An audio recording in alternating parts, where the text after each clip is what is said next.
JJ Redick, frustrated, nag-walkout sa press. Lakers walang tulong si LeBron, patunay na bagong Warriors na ang nakaharap ng Celtics. Buddy Hield nagpasalamat kay Curry. Bago ang lahat, kung gusto nyo ng matibay na basketball shoes, Curry shoes, mabibili lamang sa halagang $2,499. I-click lamang ang link sa comment section. Na-disappoint si Coach JJ Redick sa kakulangan ng effort ng Lakers matapos ang pagkatalo sa Grizzlies 131-114 nitong Huwebes, lalo na't hindi napantayan ng ibang manlalaro ang sipag na ipinakita ng 39 na taong gulang na si LeBron James. Nag-walkout si Redick mula sa kanyang post-game press conference matapos tanungin kung paano niya i-address ang mas mataas na effort level ni James kumpara sa kanyang mga teammates at ang pangangailangang magbigay pa ng ibang manlalaro. Sinabi ko na, sagot ni Redick matapos magsalita ng mahigit 8 minuto. Dagdag niya habang papaalis, yun ang una kong sinabi sa kanila. Habang limitado ang konteksto sa mga video clips ng kanyang tila biglaang pag-alis, ginugol ni Redick ang kanyang presser sa pagpuna sa kawalan ng pagsisikap ng kanyang koponan. Klaro niyang sinabi na si James na nagtala ng season high na 39 na puntos sa 35 minutos sa kabila ng pagkawala ni na Anthony Davis at Rui Hachimura ang nagset ng standard para sa laro. Para sa natitirang team, sinabi niyang wala sa amin ang masaya sa ipinakitang effort. Pinuna niya ang mabagal na pagtakbo pabalik sa depensa at ang mga madaling puntos na binigay nila matapos ang kanilang mga shot. Sa tingin ko, napakahusay ng nilaro ni LeBron ngayong gabi.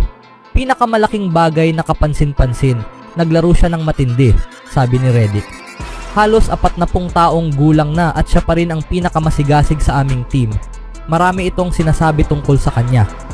Pinuna rin ni Redick ang veteranong si D'Angelo Russell na naglaro lamang ng 22 minutes, pinakamababa sa kanyang season. Sa ikalawang kalahati, 6 minutes and 6 seconds lamang ang kanyang paglalaro at nagtapos siya ng 12 puntos mula sa 4 of 12 shooting, kasama ang 2 of 9 from beyond the arc.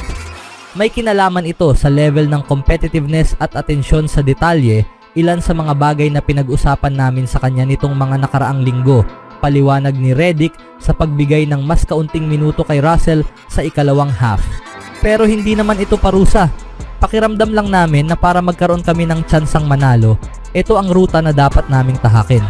May kinalaman ito sa level ng competitiveness at atensyon sa detalye, ilan sa mga bagay na pinag-usapan namin sa kanya nitong mga nakaraang linggo, paliwanag ni Redick sa pagbigay ng mas kaunting minuto kay Russell sa ikalawang half. Pero hindi naman ito parusa. Pakiramdam lang namin na para magkaroon kami ng tsansang manalo, ito ang ruta na dapat naming tahakin. Nagtapos ang 1-4 road trip for Lakers, kasama ang mga pagkatalo sa Suns, Cavaliers at Pistons, at ang tanging panalo ay laban sa Raptors. Nagsimula ng maganda ang Lakers sa pamamagitan ng panalo sa kanilang unang 3 laro ngayong season, ngunit kamakailan lamang ay bumalik sila sa pagiging inconsistent, tulad ng inaasahan ng marami para sa kanila sa season na ito. It boils down to choices, sabi ni Redick. Pinag-usapan na namin ito bilang isang grupo at may choice ka tuwing gabi kung paano ka maglalaro at hindi ito tungkol sa paggawa ng shot. Dapat may 7 hanggang 8 tao na pipili na magbigay ng effort at magiging mahusay tayong koponan. Kung 2 o 3 lang, hindi tayo magiging magaling na koponan sa gabing iyon. Iyon ang katotohanan. Iyan ang pinakamalaking takeaway ko, to be honest.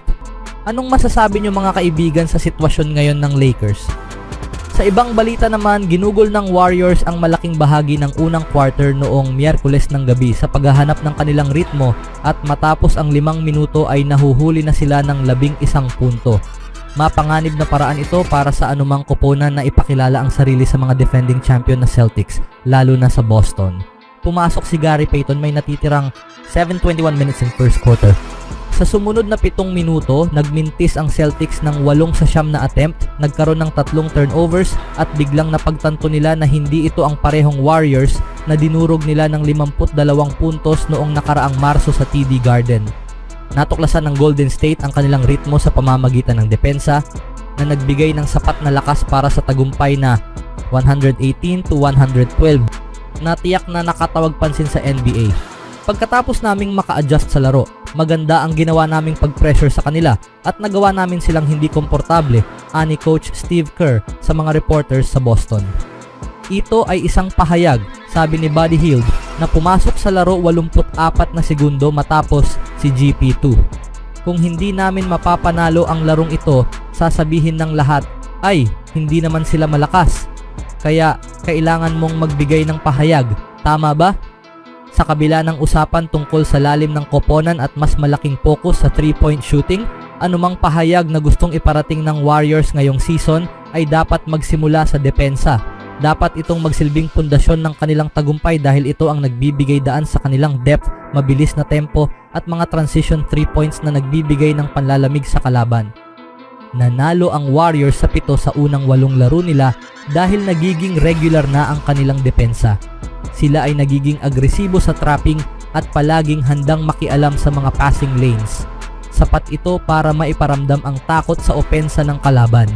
Ang Celtics na pumasok sa laro bilang kupo ng may pinakamataas na puntos sa NBA ay nakakuha lamang ng 7 puntos sa huling 7 minuto ng unang quarter at 26 na puntos sa huling minuto ng unang quarter. 16:38 minutes in the second half. Umabot lang sa 35.1% ang kanilang shooting sa unang half. Sinisikap lang naming manatiling nakabantay sa bawat player sa half court, sabi ni Stephen Curry. Alam namin na may particular silang estilo. Gusto nilang mag-shoot ng maraming tres hanggat maaari. Gusto nilang i-target ang ilang mga players at ipuwesto si Jason Tatum sa mga lugar kung saan kaya niyang lumikha. Sanay silang sumubok ng tira at naging epektibo ito. Kailangan mong tanggapin ang ilang tira dahil hindi mo mababantayan ang lahat. Pero kung gagawin mo silang maglaro sa masikip na espasyo, pipiliting kumuha ng mahirap na 2 puntos. Mas malaki kami kaysa noong nakaraang taon, dagdag niya. Mayroon kaming mas maraming wing defenders. Kapag nakakuha kami ng rebound, kadalasan ay maayos ang aming posisyon.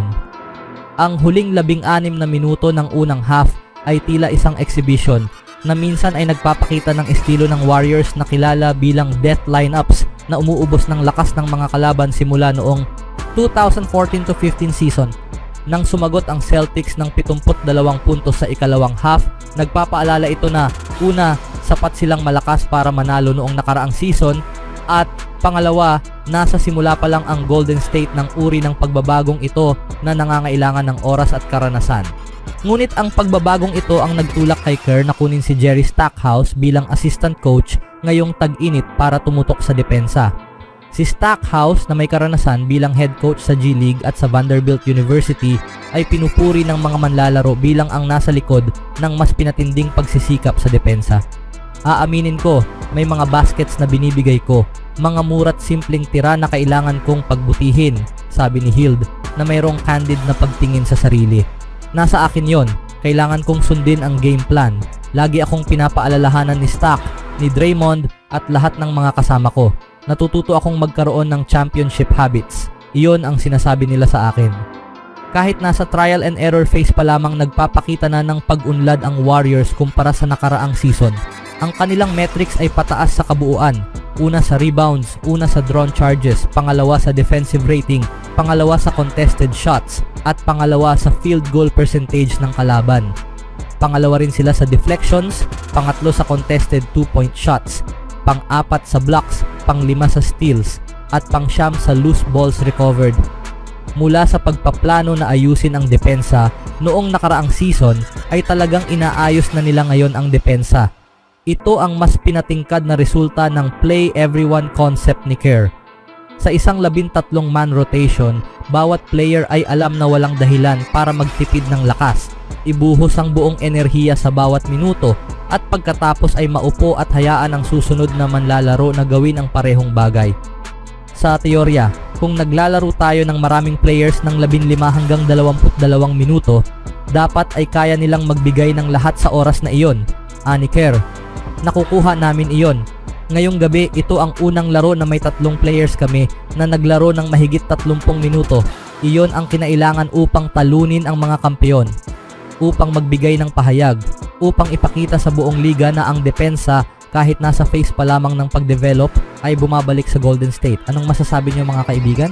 Always do it on my own, so I gotta get through it. And the only thing I know is to love what I'm doing. Never give up, never slow, till I finally prove it. Never listen to the no's, I just wanna keep moving. Keep my head up when I act, head up, that's a fact. Never looking back, I'ma keep myself on track.